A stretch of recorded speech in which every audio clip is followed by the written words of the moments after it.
প্রচণ্ড গরমে সাধারণ মানুষের স্বস্তির কথা মাথায় রেখে বনমালীপুরের রামঠাকুর ক্লাব সংলগ্ন এলাকায় একটি জল ছত্রের আয়োজন করা হয়। মাননীয় সাংসদ রাজীব ভট্টাচার্যের উদ্যোগে এবং ৩১ নম্বর ওয়ার্ডের সহযোগিতায় এই কর্মসূচি অনুষ্ঠিত হয়। এই উদ্যোগের মাধ্যমে পথ চলতি মানুষ, শ্রমজীবী এবং স্থানীয় বাসিন্দাদের মধ্যে ঠান্ডা পানীয় জল ও শরবত বিতরণ করা হয়। গ্রীষ্মের দাবদাহে মানুষের পাশে দাঁড়ানোর লক্ষ্যেই এই আয়োজন বলে জানান উদ্যোক্তারা। কর্মসূচিতে উপস্থিত ছিলেন সাংসদ রাজীব ভট্টাচার্য, ৩১ নম্বর ওয়ার্ডের কর্পোরেটর সহ অন্যান্য বিশিষ্ট ব্যক্তিরা।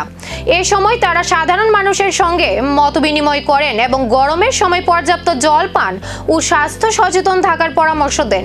আয়োজকদের মতে সমাজের প্রতি দায়বদ্ধতা থেকে এই ধরনের জনকল্যাণমূলক উদ্যোগ গ্রহণ করা হয়েছে, যা আগামী দিনেও অব্যাহত থাকবে। আজকে ৩১ নম্বর ওয়ার্ডে এবং রামঠাকুর সংঘের কয়েকজন সদস্যরা মিলে এবং এইখানকার যারা বিশিষ্ট ব্যবসায়ীবৃন্দ তারা মিলে যারা এই তপ্ত গরমে পরিশ্রম করেন, অক্লান্ত পরিশ্রম করেন, কিছু শ্রমিকরা রয়েছেন, তাদের মধ্যে কিছু খাদ্য সামগ্রী বিতরণ, বিশেষ করে এই তপ্ত গরমে যারা পরিশ্রম করছেন তাদের জন্য একটা গ্লুকোজ, ঠান্ডা জলের ব্যবস্থা করা হয়েছে। তার পাশাপাশি কিছু খাদ্য সামগ্রীও এখানে দেওয়া হচ্ছে, যারা এই মানে আমাদের সঙ্গে সংযুক্ত হয়ে তারা বিশেষ উদ্যোগ গ্রহণ করেছেন। তো এটাই আমাদের লক্ষ্য, যে আমাদের যে মানুষের পাশে থাকা, মানুষের জন্য কাজ করা, এটা সমাজের একটা বার্তা।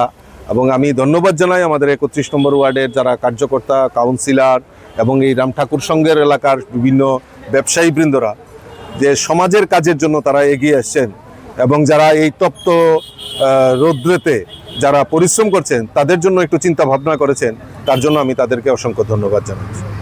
গরমের তীব্রতার মাঝে এই ধরনের সামাজিক উদ্যোগ সাধারণ মানুষের কাছে ইতিবাচক বার্তা পৌঁছে দিচ্ছে। আগামী দিনেও এই ধরনের জনকল্যাণমূলক কর্মসূচি অব্যাহত থাকবে বলে জানিয়েছেন আয়োজকরা।